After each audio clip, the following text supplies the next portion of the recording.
Well, good afternoon, folks. Hope everybody can hear me. Just give a wave. I see Dean, or a thumbs up. If all right, awesome. Um, it looks like it's just Dean and Lynn and Lori and I right now. So let's wait a couple more minutes, see if we can get a few more people to trickle in, and then we'll get rolling.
Well, I'm gonna go ahead and get us started. I see Jenny hopped in as well. Hopefully, we'll have another few people trickle in. So, welcome to the penultimate session of our book study focused on the five practices in practice.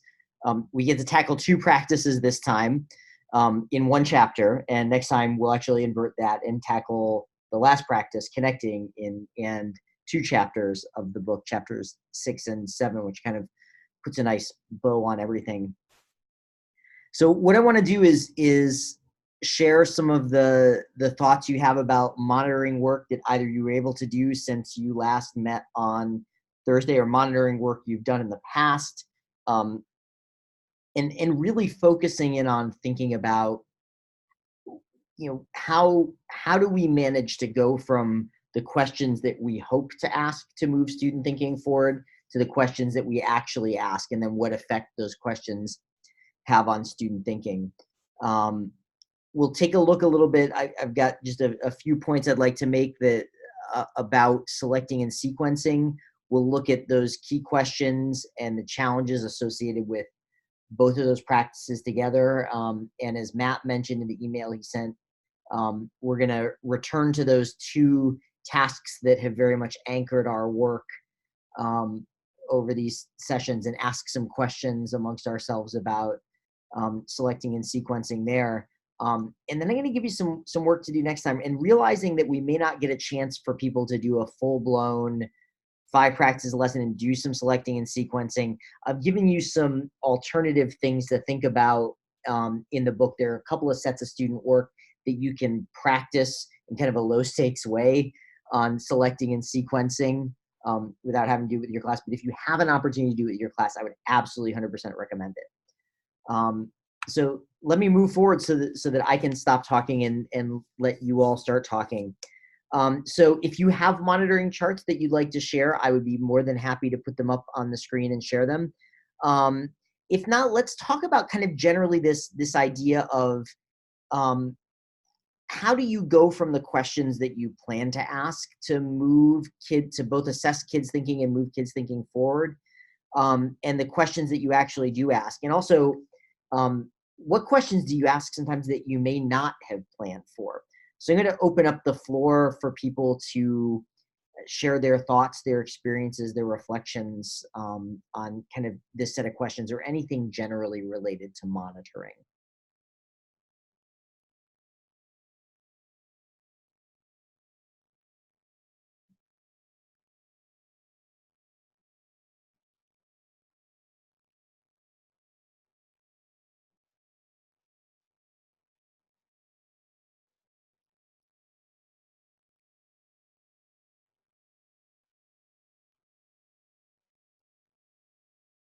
So I might that's off on and I fix that.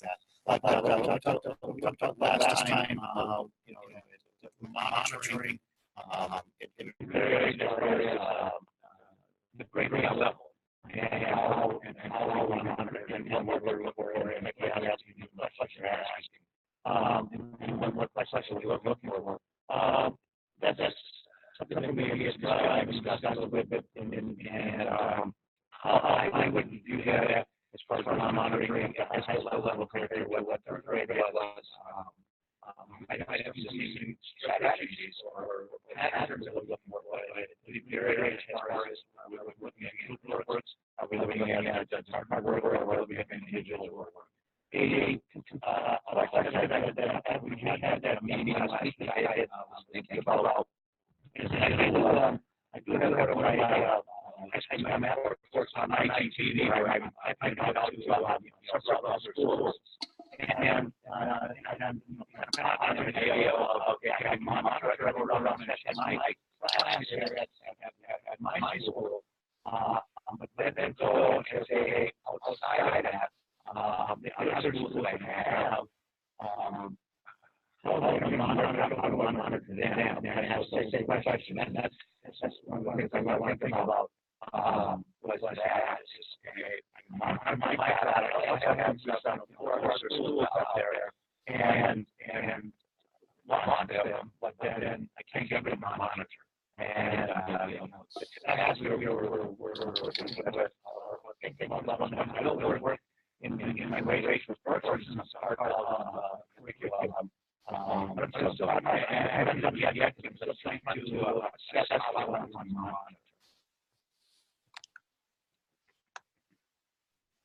So thanks, Dean. I got some bits and pieces of that, and I saw in the chat that that there seems to be a little feedback on your end, and we were trying to figure out if it was just one of us or what. Let me try something here. I will turn my volume down on my speakers here, and let's see if anybody responds to that. Saying, hey, still feedback again. Speaking here.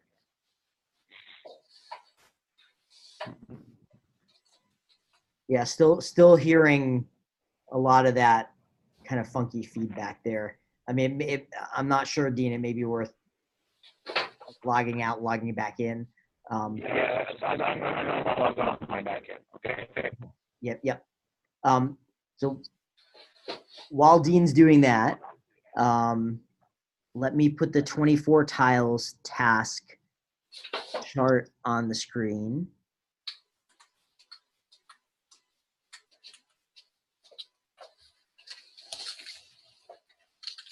Is everybody seeing that? I see it. Okay, excellent. Would you tell us a little bit about it? So this is a task we'll be doing with our third graders tomorrow. We're just launching a unit on multiplication. So this will be our third day in the unit.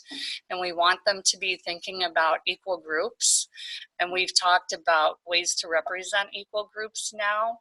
We want to move them into an array model with one of our goals being that they can understand they can get a picture of what the commutative property looks like by looking at arrays. But also, we're helping them to develop different representations of multiplication right now.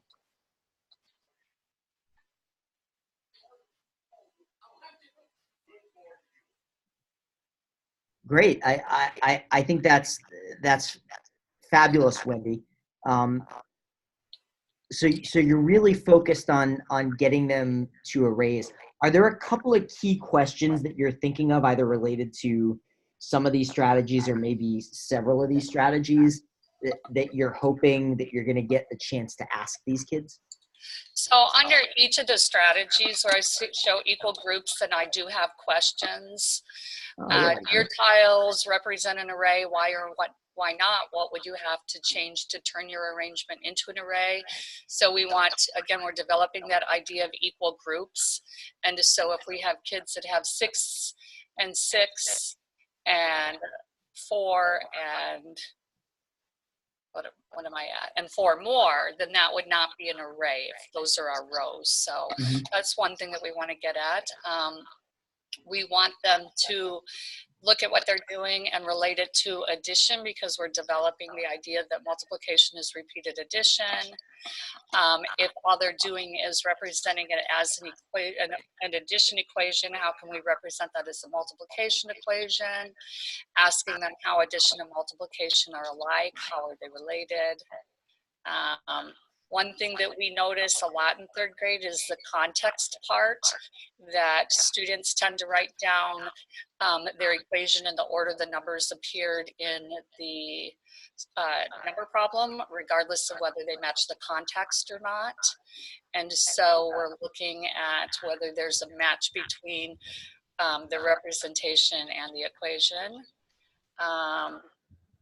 Looking at, are any of the arrays related? So hoping that they'll get to the point that they see that they've got 3 times 8 and 8 times 3, and that those two are related. And how are they related? Well, if we make a rotation for either one of those, then we end up with the same array. Are you guys getting feedback from me? Just the tiniest bit, but it's easy to understand you, at least from my end. Okay, yeah. And then, you know, one of the practices, or one of the things we want kids to do is look for patterns in their math. And so, have you found all the arrays? How do you know? So how can you prove to me that you have found all of them? Are they seeing that if we make an organized list, you know, that we have 1 and 24, we also have 24 and 1, 2 and 12, 12 and 2. And then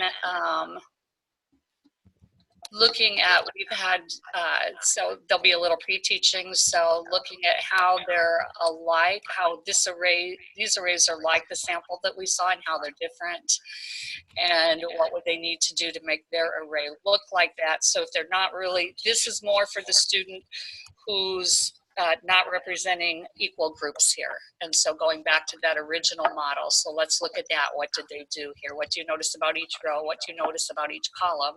And what would you need to do to turn your representation into an array, basically? I think that's fabulous, and I think if one of the things you're doing is starting with that a little bit of kind of common ground building on what the notion of arrays are, that might be a good thing to go back to, not just kind of at the end, but also for students who struggle to get started, because I know that's something that I always struggle with, how to ask good questions for students that are really just can't find an entry point into the task. So, I mean, having those ideas out there and maybe displayed somewhere about what, you know, what do we have, what are the features of every array that we look at? Like, what if we call it an array, what does it have to be? Right.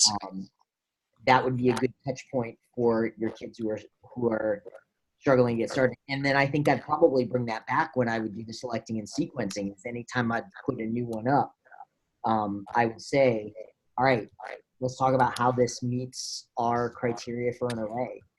It's got this, it's got this, it's got this. Great. Now let's start to compare.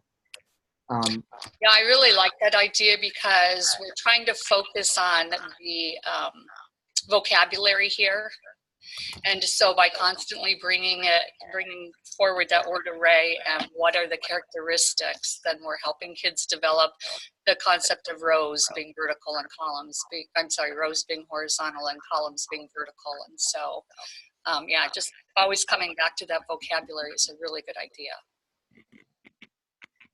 And I like the idea. I feel like 5 practices has a lot of ability to do vocabulary the right way, to emphasize terminology the right way.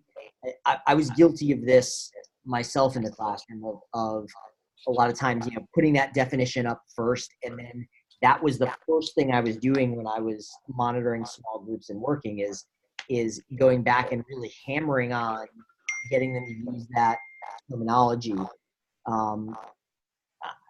And yeah, I feel like oftentimes we can put that terminology in on the back end. We can let kids as they're working use that informal language, but keep prompting them to connect to features of that more formal language that we want them to take away by the end of the lesson.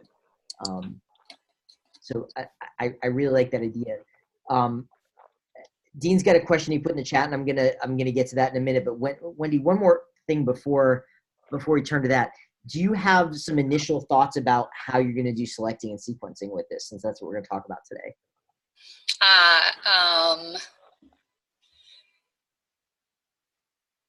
Yes, just some basic right now. I guess once it's been a year since I've done this task, so until I see it, I may not exactly know the order that I'm going to go in.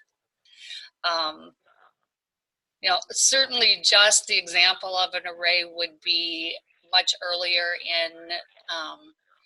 in the sequence than someone that's connected the equations to the arrays. Mm-hmm. I know we have to go back to that original question too. We want to revisit that too, because I think sometimes, and I'm sure this happens at other grade levels, but in third grade, we get so busy doing the work, we forget to go back and answer the questions. So making sure, the original question that's posed is, I think Will says he can make 4 different. Do you agree? And so going back to that too. But no, and our math coach will be here tomorrow too. This is my first deep dive into this. And so she'll be here tomorrow. And so between the two of us, hopefully we can figure out which way we want to go here. But I'm expecting we'll see some equal groups and some equal shares along with the tile representations. And so, yeah. And I might think about, in terms of the mathematics of the 24 and the different arrays, I kind of scrolled back to the top of this because that was where my head went with this.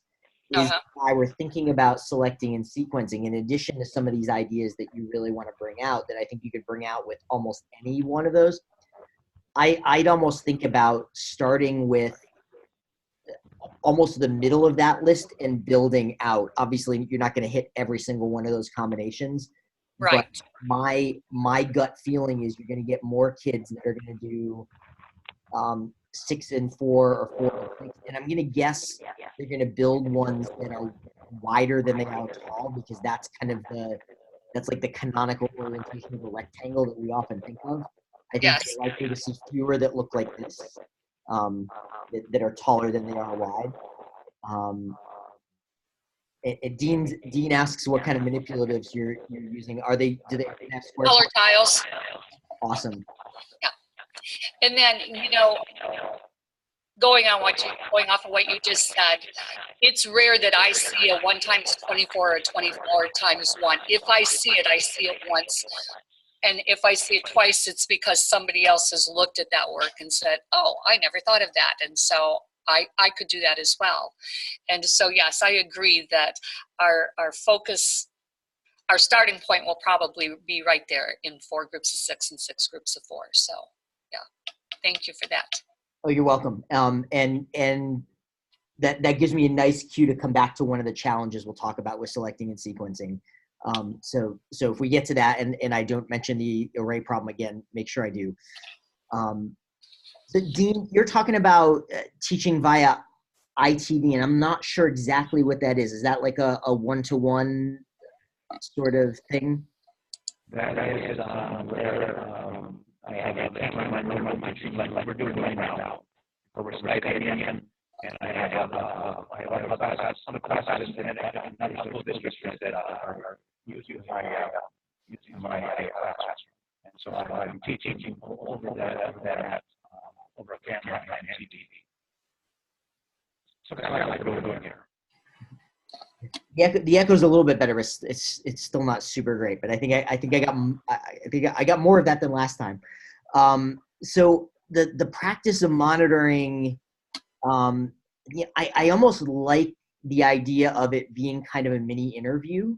And I think you can think of it that way productively, but I think still thinking about structuring that, whatever that mini interview is, in a couple of stages, like assessing their thinking, asking a question or two that pushes, that advances their thinking, gives them something to do, and then being able to disconnect from that student and go on to another one.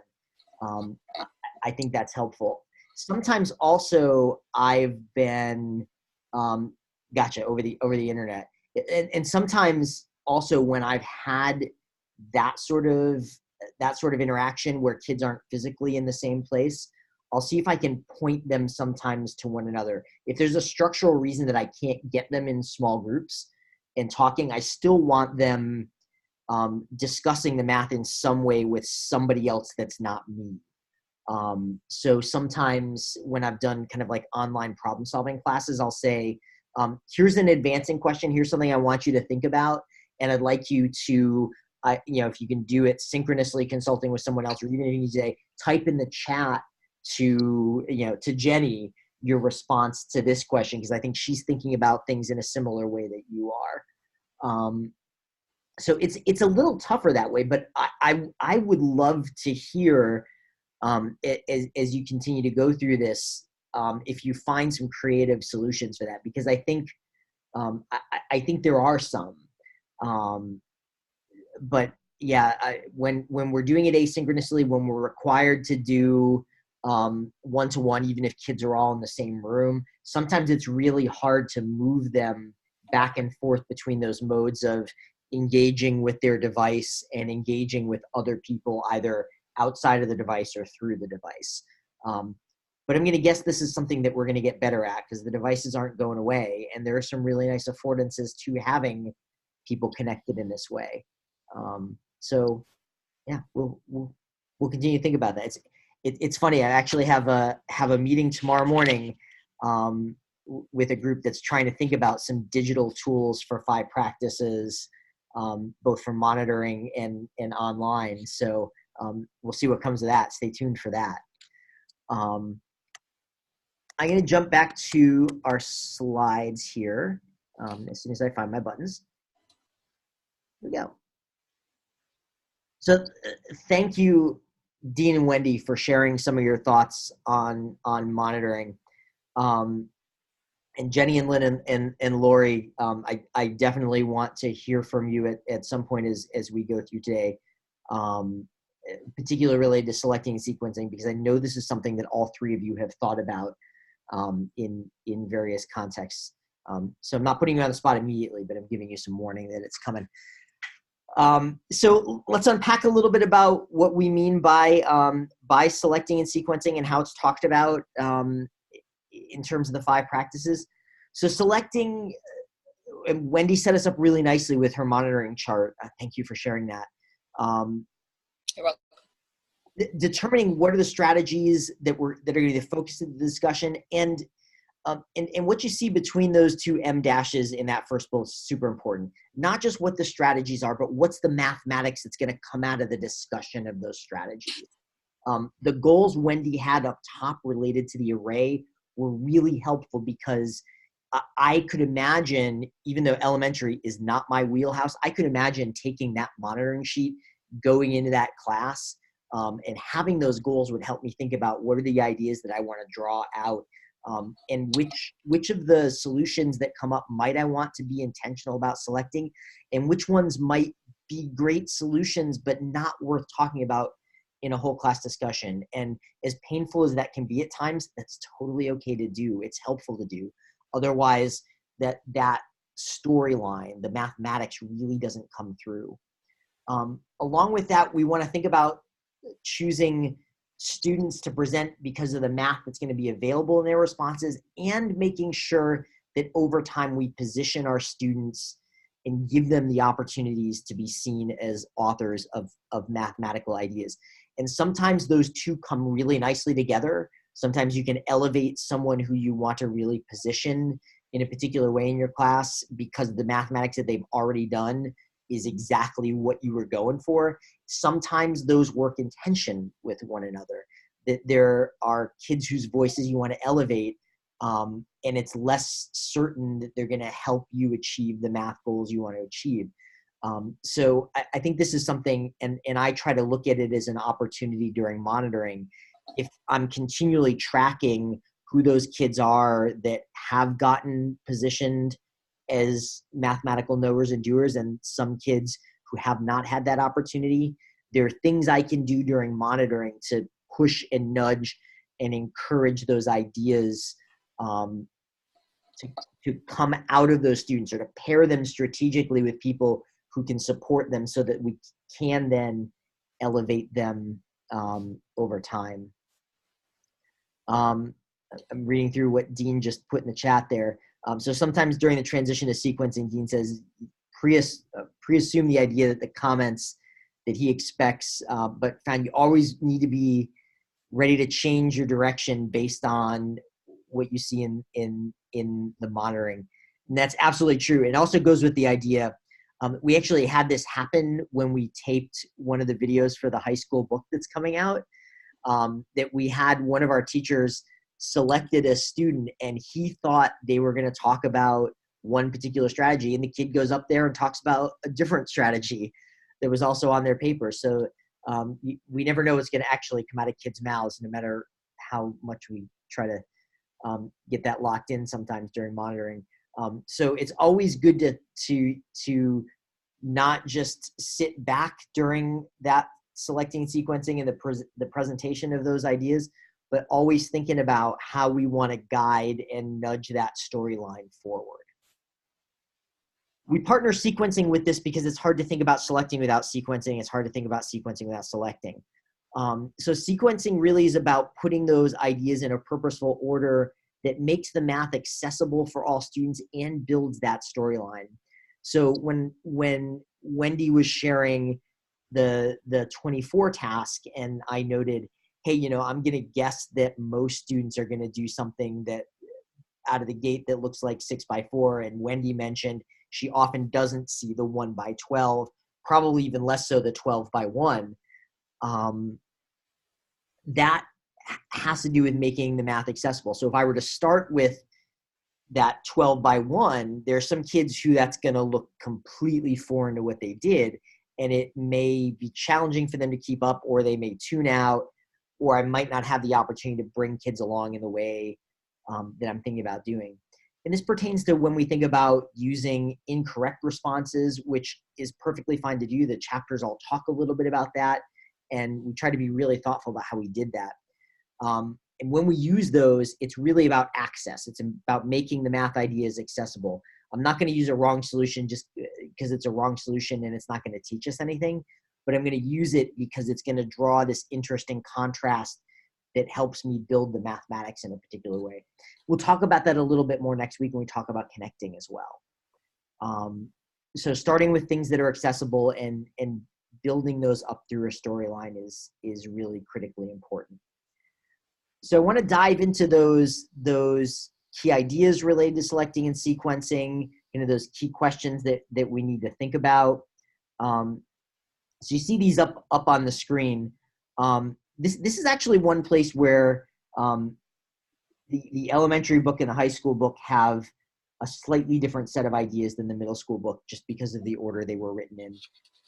So I pulled the ones here, actually, I believe from our high school work, so if it doesn't look exactly like the ones you had in the middle school book, that's why.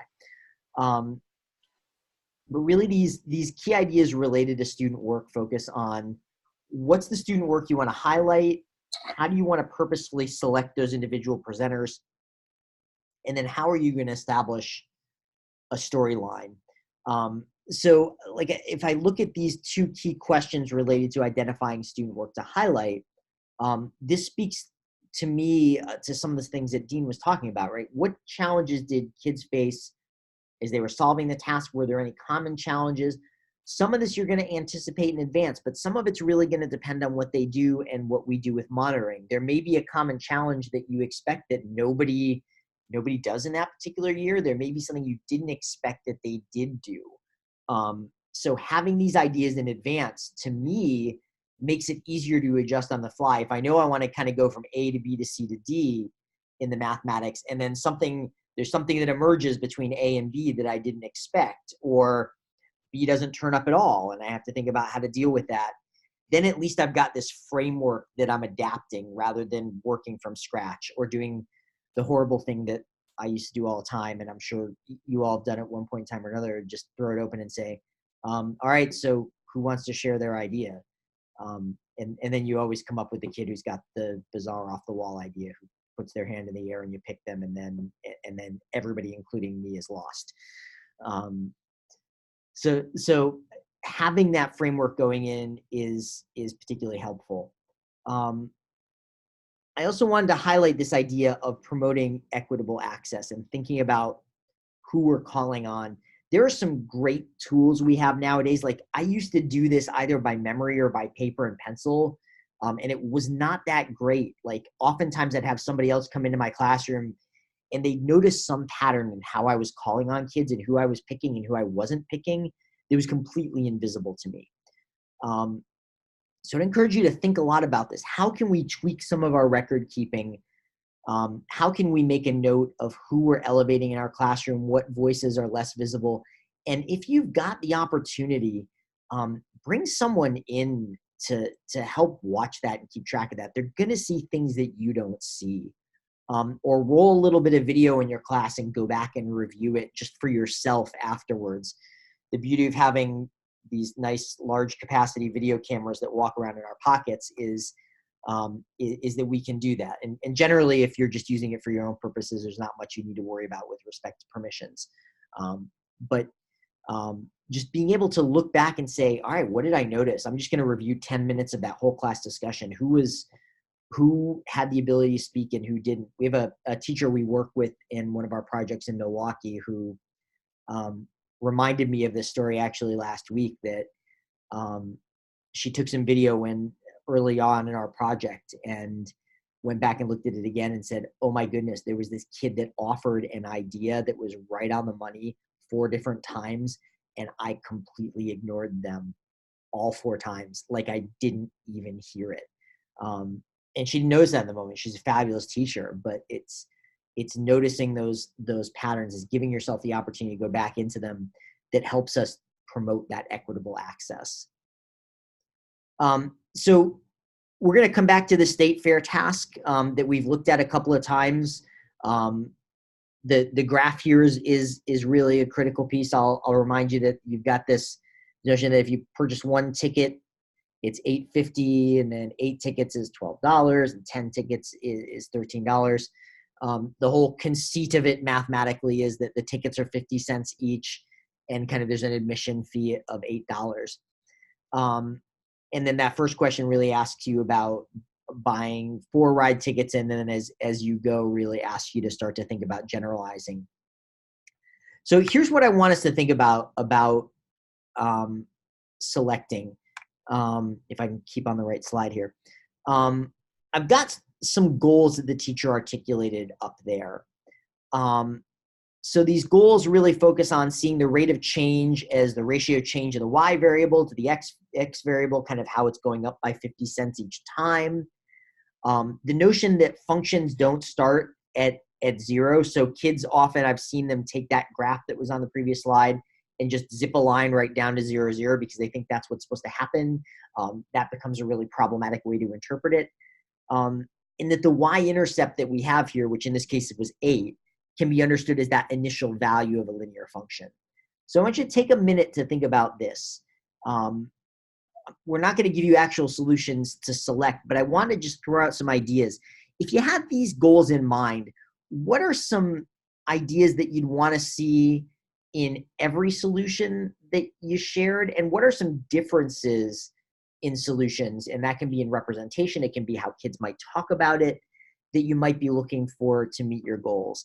Take about 31 seconds to think about that on your own, and then I'll let people share some ideas, either via voice or text.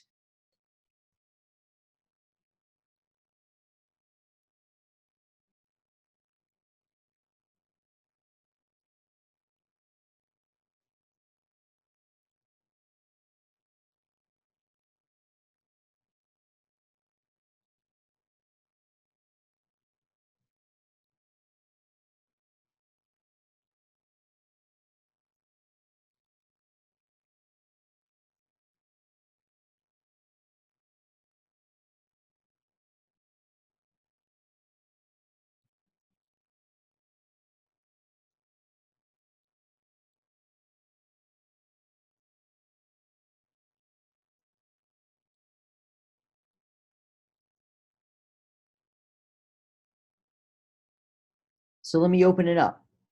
What features would you want to see to try to meet these goals and the student responses that you'd select? Either features that you think would be the same or features that you think you'd want to see these solutions vary.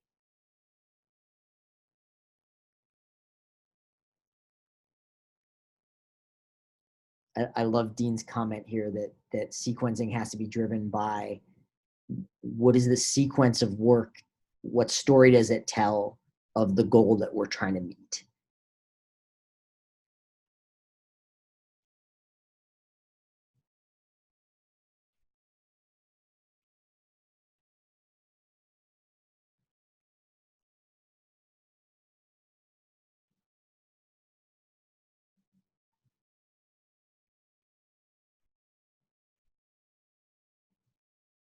So Lori writes in the chat, I'd like to see how kids determine the cost of a single ticket. Did they find it on the graph or on the table? Yeah, I like that a whole lot.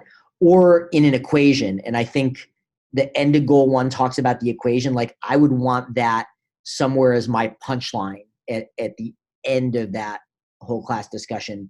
And if we've done how they see it on the graph and the table, then connecting it to that. What else are people thinking about? Hi. I'd like to see, I'm not distorted, am I? No, you're fine. Okay. I'd like to see a comparison between the graph and the numeric solutions, which I'm assuming are the ones that are going to come up in this. But how did they find that rate of change, which I'd like to see across most of those, that rate of change of 50 cents? How did they find that using the graph, using the numeric solution, and then, how can I see those on both of those? The other thing I'd like to see in all of them is that entry fee. And I would want to bring out, if there are, I'd want to bring out misconceptions about that entry fee. Like if a kid said one ticket costs this much, so I can just multiply that, thinking of it as a proportional relationship. So I don't know that everybody has to necessarily identify that $8 entry fee, but I do want to talk about that entry fee. Yeah, I like those ideas a whole lot, and certainly pushing on that proportionality. Like a table can often give us the opportunity to do that. The other move that I shamelessly stole from a teacher I saw do this, a lot of times when you have kids make a table of this, and I think we actually had a table in last week's slides related to this that comes out of the middle school book. They'll start at 1, right? So 1 ticket, $8.50, and then they'll fill in those other 2. They'll fill in the rest of their table. So you get a table that goes from 1 to 10 here, and they'll say, "Oh, we figured out that we add 50 cents each time." And then the brilliant move I saw a teacher make that gets at this really nicely is to say, "All right, add 1 more row at the top of your table. Is there a row for 0? And what would the value be?" If they talk about adding 50 cents each time, it's really easy numerically for those kids to back up, to subtract that 50 cents and say, okay, we've got 0, 8. And then it gives you the opportunity to say, all right, what do you think that means? And then you go to that routine of where do you see that on the graph? Ultimately, where do you see that in the equation? I have done that, Mike, in my 7th grade math class, because they always want to, when they have a ratio table, they always want to do the additive relationship. And they don't understand that they do understand over time, but there's that extra thing there that's causing it not to go through 0, 0. And what is that thing? And they will always try to do, and they'll say, well, it's got a constant rate. Yes, it does have a constant rate, but that's linear. That's not necessarily, because we discuss a lot in 7th grade about it being proportional. So I think for kids, if you do that and say, okay, so if I make this 0, then do we have that relationship there? And they'll be like, oh, wait a minute. No, we don't. So that's kind of neat. I also think looking at the test, I think it would be really neat if I will have a lot of kids start. So if you think about like the sequencing or the selecting, I'll have a lot of kids start with that ratio table. I will have some kids also go right to K, or the constant of proportionality. And I will have other kids that'll go right to the creating that equation, and then understanding that that plus B is where it crosses the y-axis. They won't understand in 7th grade yet, what that plus B means. They'll figure it out by the end of the chapter, or by the end of the unit, hopefully. But that is something that's fairly foreign to them. But I think that by using lots of tasks and bridging those steps nicely, like they might do, I'll have kids that'll do unit rate. They'll look at it and look at the unit rate. Okay, 50 cents. One is 50 cents. So some kids will do that. I'll have kids that'll start with ratio tables. Then we'll do unit rate. Then we might do constant of proportionality, and then or slope. And then we'll look at the algebraic equation. But I think that sequencing is really nice, and it does allow all kids then to enter in the task at every level. So. And I like the idea of trying to get them to be thoughtful about a table doesn't have to always be just strictly additive. I suspect that there are Algebra 2 teachers who are not going to know what hit them when they get kids who come in with a nice flexible understanding of that, because I know it's always a hurdle when we go from additive to multiplicative rates of change, Right. like around Algebra 2 and thinking about exponential functions, that it's a huge sticking point for kids and we do it to ourselves, because almost everything we show them is straight additive, and we don't spend time unpacking that in the way that we could. Right. It's really cool because, so if you watch, like, this is a great task. I would love to use this task in my classroom at the end of the chapter, because the cool thing about this task is you're going to have kids that are going to know, like they often in 7th grade, because we talk about what is proportional, what isn't proportional. And they learn very quickly that there's that extra charge or that extra fee or the whatever that is that's causing it not to be proportional. But they don't know necessarily how that shows up on a graph or in an algebraic equation.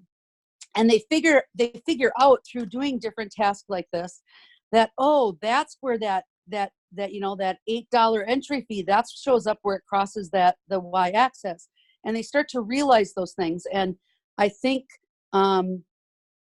them understanding the difference between K and M is really important. And I think this task will highlight that nicely. There's a task through illustrative mathematics that I do in my classroom that actually I got from WISME for the RP module in WISME, that was robot races.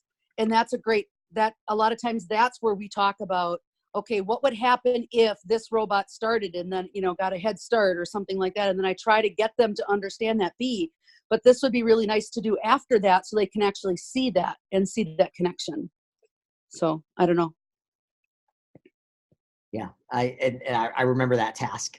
And Dean was typing a question that Lynn, I think, was kind of inadvertently answering as she was talking. If 0 tickets are purchased, how do they perceive what an intercept other than 0 would mean? I think in a situation like this where they can see that graph's going to go through 8, or they can back their table out to 0 or 8. Oftentimes, I've just opened up that question. All right, that seems to be where the math is. What the heck would no tickets and $8 mean? Right. And with that context, it gives the kids the scaffolding to say, oh, it's probably an entry fee or a parking fee or something that's fixed. More often than not, kids are going to generate they're going to generate the explanation for that, and that's where the context is so valuable. Right. It's really cool too, because it makes the mathematics real to them. Yeah. That $8 fee, it may not say what it is, but they might say, kids will say, well, you have to pay to park because when you go to the fair, or you have to pay to get in when you go to the fair, or whatever it might be. So I think that, I don't know, I think that something like this is a great task to follow, like the one I already do. I think it would be awesome to see how they do on that. Yeah. If you get a chance to use that, I'll be interested to hear how it went. I will. Our teacher in the middle school book talks about, she hails from Syracuse, New York, and that's where her, obviously the kids that she taught her from. and the New York State Fair is close by. So she posed this problem about the Kentucky State Fair because she wanted it to be enough different from their conceptions of the New York State Fair, but knowing that they'd understand some things about how a state fair typically works, that they'd have an entry point into this. So I thought that was a really, really nice connection. Yep. All right, I want to move on to the challenges of selecting and sequencing a little bit here, and this is going to connect in part to where I promised us thinking about the array. And this is actually also where the middle school book, I think, had 4 challenges, and we added an extra 5th one in there and changed a little bit of the wording around these. So there's a number, as you can see, there's a number of challenges associated with selecting and sequencing. I think this is where really most of the challenges lie, and it's easy for things to break down as you're trying to build that mathematical storyline. So one of the this first one, talking about selecting solutions that are most relevant to the goals, I'm going to unpack that one in a little bit. But certainly if you select ones that aren't directly relevant, it can take the discussion off track. It can cause students to disengage. We've talked a little bit about kind of the second and the third one there, expanding beyond the usual presenters. So looking to kids who may not be the ones that are going to throw their hands in the air and really want to stand up there and share every time. And looking for opportunities to position everybody as having an ability to explain their thinking. Involving all members of a group, this is really interesting. So deciding what you're going to share, perhaps when not everybody was able to solve the task, or when your initial goal doesn't seem like you can accomplish it. Each of the books has a little bit of a narrative around this that it was going to be too long for us to read and digest and talk about in our hour together. But I'd really encourage you, if you haven't looked at that part of the chapter in chapter 5, to really dig into that, because I think it really illustrates how we can change it up on the fly, because we've all had that moment where we thought kids were going to get where we wanted them to be and just nobody did, despite our best monitoring efforts. This penultimate one, this 4th one, Wendy, this is where I'm connecting to the array problem. So moving forward, when there's a key strategy you wanted that doesn't get produced by students, so it's kind of a subset of the one before, thinking about if your lesson hinges on having one of those solutions available. So for example, if Wendy decides that 12 by 1 is really critical to something she wants to drive home, like if she's going on to factors after this, understanding the 1 by 12 is super important. So like thinking about if that's a key one, then you need to be prepared as a teacher to have a means of introducing that strategy. Again, we had a moment when this happened in our high school videotaping, and the teacher we worked with had a piece of work from a previous year's class and had it ready to go, popped it on the document camera and said, "Hey, this is something my 3rd period class last year came up with. What do you make of it? What do you think of this idea? Take a look at it. Who can unpack it?" So having those ready to go is really critically important. Don't kneecap yourself by leaving that to chance if there's a solution that's really important. And then I mentioned at the outset a little bit about how to think about incorrect methods, and really sharing those in ways that underscore important ideas about the mathematics. So we were just talking about the proportional reasoning idea, and going through 0, 0 versus not for the state fair task. That feels like if kids just did draw the line through 0, 0, I'd want to bring that forward to draw that distinction related to that second goal on right here on that previous slide, that not all functions have to start at 0. So that would be a way to think about that. So I wanted to zoom in, as I said, on that first key challenge, selecting students that are solutions that are most relevant to the learning goals.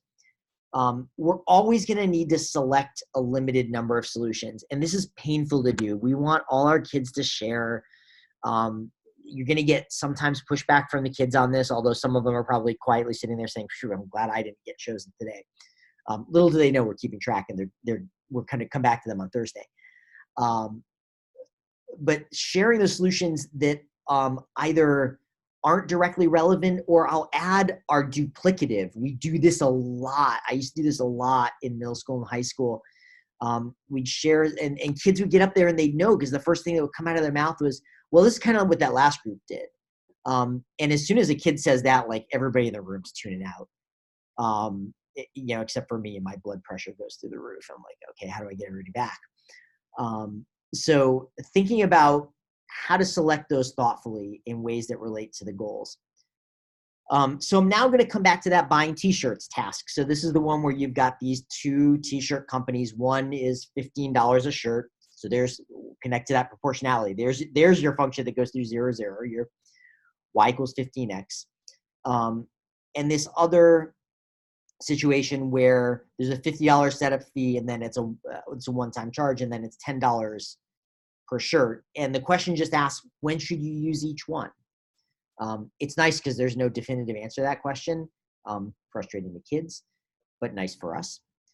So here's what I want to pose to you. One of the teachers that we taped out in Syracuse for the middle school book, Miss Musamichi, had 6 groups who were working. 5 of them made a table. 4 of those groups also produced an equation in addition to the table, and then 2 groups produced a correct graph. Here are the 2 solutions that you see on the screen that she chose. The first one is this pair of tables here that's kind of in the center of my slide. And then the second one, you've got this more horizontal table. You've got the graph with the green and the red, and you've got a couple of equations sitting up top. Take a moment to digest what you see in each of these. And I want you to think about, why might she have chosen only these 2 and in this order? First the middle one and then the one on the right. Take a minute to think about that.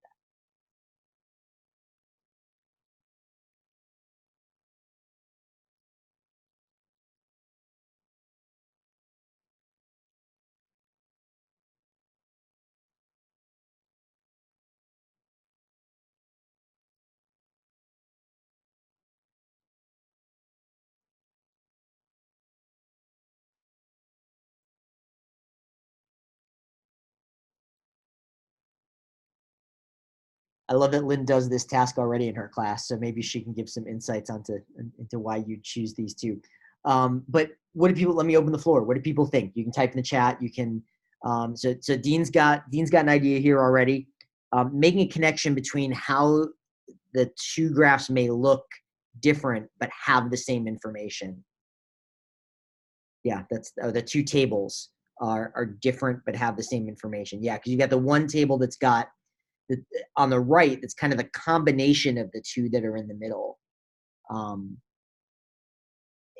actually, I find for myself, the 2 separate tables is a little more digestible to me right out of the gate, as compared to the one where I'm having to look across all 3 and make sense of it. What do other people have to say?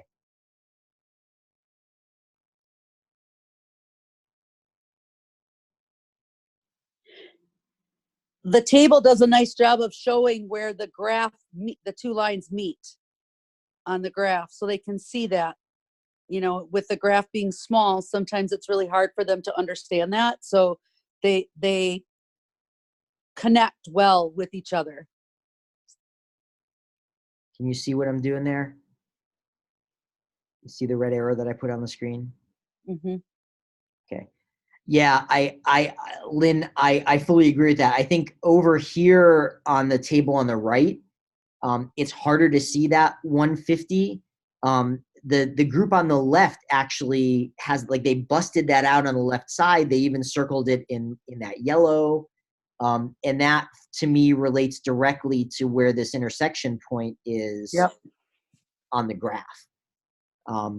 Lori mentions in the chat that all 3 representations are included between those 2 solutions. I agree. It's pretty awesome that you can get all that together, and that you can get some of this comparison between these 2 ways of doing the table, so that kids don't walk away saying, oh, there's only one way to do it. I have to put everything together in a table like the one on the right. I'm not supposed to do it like this one in the middle. It's weird what kids take away from the messages that we implicitly send when we decide what we want to put up in front of the whole class. Other thoughts on this?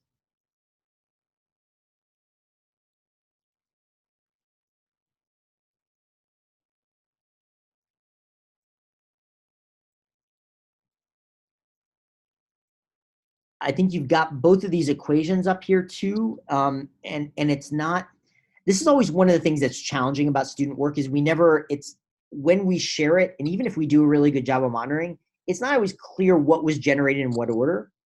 So I don't know if these equations came first, like in particular in this centerpiece of work. I mean, it almost looks like the equations here, just based on the size of the text and where it is on the page, might have been afterthoughts, but I'm not sure. My experience is that they do that last. Yeah, oftentimes. Although I Yep. think for the one on the right, given the way that it's positioned, I might make an inference that that might have come first. Yeah. But I'm not sure. But that also gives me a good question to ask. I have a sense that these may have been developed in different ways across these solutions. So I can ask this question about, how did you get to your equation? Mhm. Was it what came first? Was it what came last? How does it relate to the graph that we've got, the red and the green? And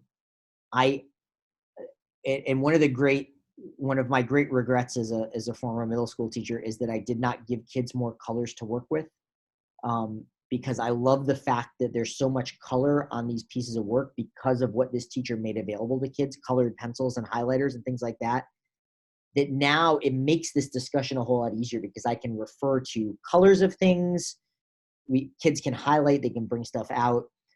So it's a little bit of a side digression in my own mathematical storyline here, but I think an important one to think about is we're thinking about selecting and sequencing student work.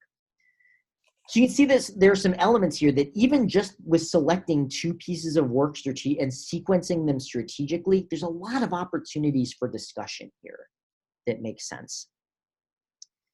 We're almost at the end of our time. So let me give you a little bit to think about and to work on. If you have the opportunity to practice some selecting and sequencing before we get together next time, I'd very much encourage you to do that. And have fun at Halloween Math Night, Lori. I can't wait to hear about that.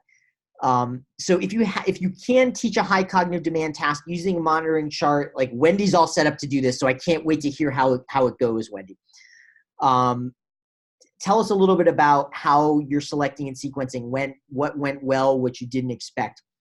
If you don't have the opportunity to do that between now and next time, here's what I'd suggest. The analyzing the work of teaching 5.1 and 5.2 in each of your books, or in the high school book that's our Word documents, gives you some opportunities to practice some selecting and sequencing. So 5.1 gives you some student work to sequence and asks you how you might think about it. And then the text gives some of the answers about how we might think about that.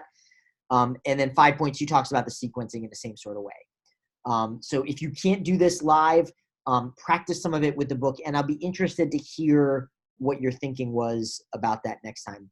We'll talk about connecting next week, and we're meeting on Tuesday next week. I will be here. I may be driving in a car, so you may not get to see my my ugly mug on the screen like you do now. But I will be here to talk us through that. And then make sure you look at chapter 7, which is really about how do we make this go? How do we do this well and do it more often in our classrooms? And I think that's an important thing to leave us with. So thank you all for joining us. Please come for the grand finale on Tuesday, and we'll talk to you then. Good night, everybody.